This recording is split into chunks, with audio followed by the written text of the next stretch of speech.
আসসালামু আলাইকুম। ইন্ডিয়ার ভাগ্য কিন্তু নির্ভর করছে আজকে ম্যাচের উপর, যেটা কিন্তু 3:30টার দিকে নরেন্দ্র মোদী স্টেডিয়ামে West Indies versus south Africa. এই ম্যাচটা মনে হয় বাংলাদেশ মানে অর্থাৎ বাংলাদেশের দর্শক সহ ইন্ডিয়ার দর্শক সহ স্টেডিয়ামে যারা উপস্থিত থাকবে মেবি দুইটা ভাগে ভাগ কিন্তু হয়ে যাবে। মানে বাংলাদেশের দর্শক এ কারণে থাকবে, ইন্ডিয়ার যে বিষয়টা, ইন্ডিয়া কিন্তু হারলে বাঙালি কিন্তু প্রচুর খুশি হয়, এটা আগে থেকেই। তো সেদিক থেকে কিন্তু যদি আপনি দেখেন আজকে প্রায় কিন্তু ওয়েস্ট ইন্ডিজকে সাপোর্ট করবে বাঙালি যারা আছে, এবং ইন্ডিয়ার যে দর্শক আছে তারা কিন্তু সাউথ আফ্রিকাকে সাপোর্ট করবে, কারণ ওয়েস্ট ইন্ডিজ যদি আজকে জিততে পারে, জিতলে কিন্তু ইন্ডিয়া বাড়িতে চলে যাবে। অপরপক্ষে যদি সাউথ আফ্রিকা জেতে তাহলে কিন্তু ইন্ডিয়ার টিকে থাকার লড়াইয়ে কিছুটা হলে এগিয়ে থাকবে। তো দুইটা দলের আসলে সমীকরণ যদি আপনি দেখেন, তো সেদিক থেকে কিন্তু একটা গুড নিউজ, সেটা হচ্ছে যে ওয়েস্ট ইন্ডিজ গেল 10 ম্যাচের ভিতরে কিন্তু 7টাতে অর্থাৎ 3টাতে উইনে বেশি জিতে আছে সাউথ আফ্রিকার সাথে।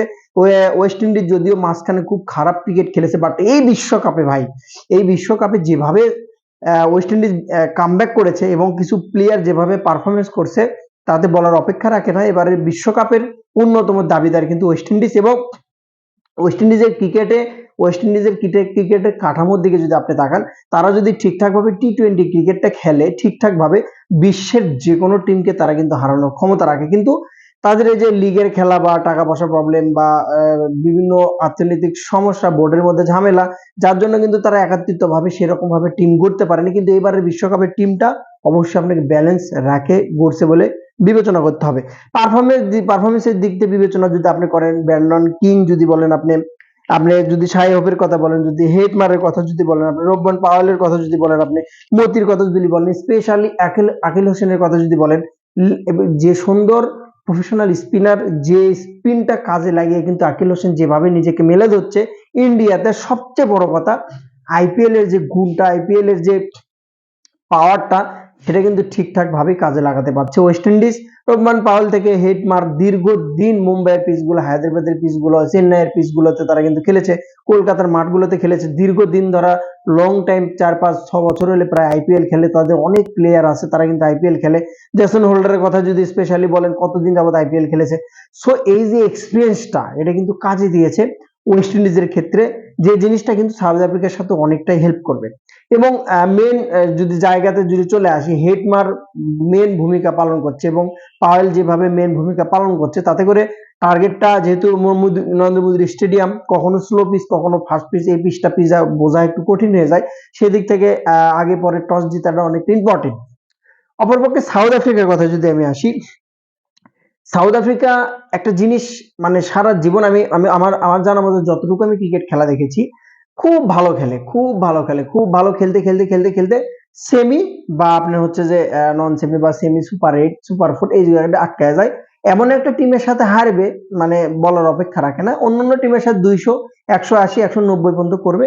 দেখবেন যে ছোট টিম বড় টিম বলে, আমি ছোট করছি না এরকম না, তুলনায় শক্তিতে ছোট আর কি। জিম্বাবুয়ের কথা যদি বলেন আপনি, ওয়েস্ট ইন্ডিজ এখন যেহেতু এই টিমটা অনেক ব্যালেন্স, তারপরে কিন্তু সাউথ আফ্রিকাকে এগিয়ে রাখা উচিত, এগিয়ে রাখা 100%। কারণ আপনি যদি এক্সপিরিয়েন্স বিবেচনা করেন, বোলিং সাইড বিবেচনা করেন, ব্যাটিং সাইড বিবেচনা করেন, টপ অর্ডার বিবেচনা করেন, সব দিক থেকে ব্যালেন্স টিমের দিকে যদি আপনি তাকান, পারফরমেন্সের দিক থেকে কিন্তু ওয়েস্ট ইন্ডিজ এগিয়ে আছে, যে পিচটা, যে কন্ডিশন। এবং আপনি যদি টিম কন্ডিশনে তাকান তাহলে কিন্তু সাউথ আফ্রিকা, এর মার্কারামের যদি বলেন, আপনি রিকলটন বলেন, আপনি ডিকক বলেন, আপনি বিশেষ করে স্পেশালি বেরভিসের কথা বলতে হবে। As a young star south আফ্রিকার যে কোনো সময় ম্যাচকে ঘুরে দেওয়ার সামর্থ্য কিন্তু তাদের আছে। এবং বুড়ো ডেভিড মিলার যেভাবে পারফরমেন্স করতেছে এই বিশ্বকাপটাতে ভাই, 3টে উইকেট এবং 4টা উইকেট পড়ে যাওয়ার পরে যেভাবে কামব্যাক দিয়ে ইন্ডিয়াকে যেভাবে ধরাশয়ী করছে সাউথ আফ্রিকা, একদম প্রশংসার দাবিদার কিন্তু তারা।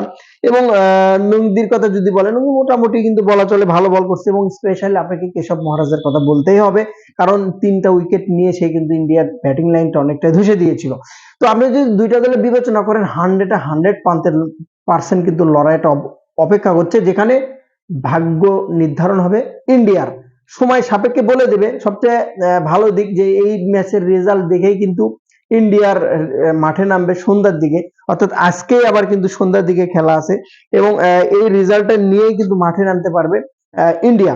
ইন্ডিয়ার টিমটা যদি তাকান যে কন্ডিশন বর্তমানে, তারা যদি দুইটা টিমও যদি দুইটাই যদি জেতে, অর্থাৎ জিম্বাবুয়ের সাথে বা আদার্স যার সাথে খেলে ওয়েস্ট ইন্ডিজের সাথে, দুইটাই যদি জেতে, তারপরে সমীকরণে অনেকটা পিছিয়ে থাকবে যদি ওয়েস্ট ইন্ডিজ সাউথ আফ্রিকার সাথে জিতে যায়, পয়েন্টটা যখন 4 হয়ে যাবে। মানলাম ইন্ডিয়া জিম্বাবুয়েকে হারিয়ে দিল, তবে পেশার যে জিনিসটা আইসিসি যদি চায় কোনো মারপ্যাচ যদি করে থাকে, ভাই এটা বলতে স্টেট কার্ড বলতে কোনো বাধা নেই, মারপ্যাচ যদি ইন্ডিয়া ইন্ডিয়া বলে কথা, তারা বিশ্বকাপে সেমি খেলবে না এরকম বিশ্বাস করাটা অনেকটাই কঠিন কাজ। দেখা যাক, সময় সাপেক্ষে বলে দেবে ইন্ডিয়ার ভাগ্য নির্ধারণ কিছুক্ষণ পর।